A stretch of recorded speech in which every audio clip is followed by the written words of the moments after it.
ډېره مننه کوو د خیالګرو پر دې په بلنه باندې.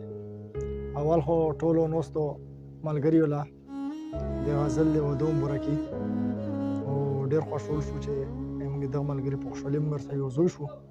الله تعالی موږ همدغه شان په خوشحالۍ سره یو ځای کوي او نه په غم.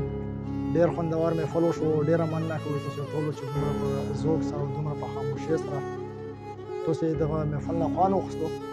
موږ په ډېرو ودونو کې مشاعرې کوو خو پای کې ډېر داسې شعور څښتنان ډېر کم وي. دلته چې کوم د ماشومانو خو ډېر په شوق او ډېر په خوند رنګه مشاعره واورېده. ټولو مننه کوو او دا د ذوق یوه نښه وه چې دومره په سنجیدګۍ سره پروګرام لا په سنجیدګۍ سره شعر ووري او تندرست وي تر اخره پورې. زه به د غزل نه مخکې یو څو شعرونه وایم چې ستا د حسن د سپرلي رنګونه اوړي، ستا د حسن د سپرلي رنګونه اوړي، شم حیران چې فطرتي رنګونه اوړي. ستا د حسن د سپرلي رنګونه اوړي، شم حیران چې فطرتي رنګونه اوړي. خامخا د دې سړي په زړه کې غلا ده، خامخا د دې سړي په زړه کې غلا ده، خامخا د دې سړي رنګونه اوړي. او غزل دی چې په خندا لکه د ګل معصومیت، په خندا لکه د ګل معصومیت، داسې ته یې مکمل معصومیت.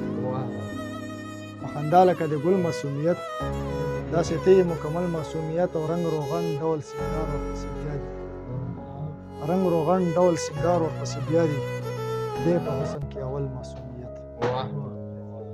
او شعر دی چې زموږ روح سره تړلې خطایي ده، زموږ روح سره تړلې خطایي ده، زموږ خټه کې د حل معصومیت. زموږ روح سره تړلې خطایي ده، زموږ خټه کې د حل معصومیت.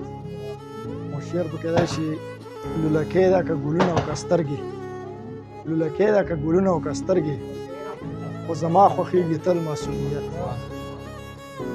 او مکتاب کې چې د حساس زړه کې ځان ځای کړی ځکه، د حساس زړه کې ځان ځای کړی ځکه چې خبر نه یې په خپل معصومیت.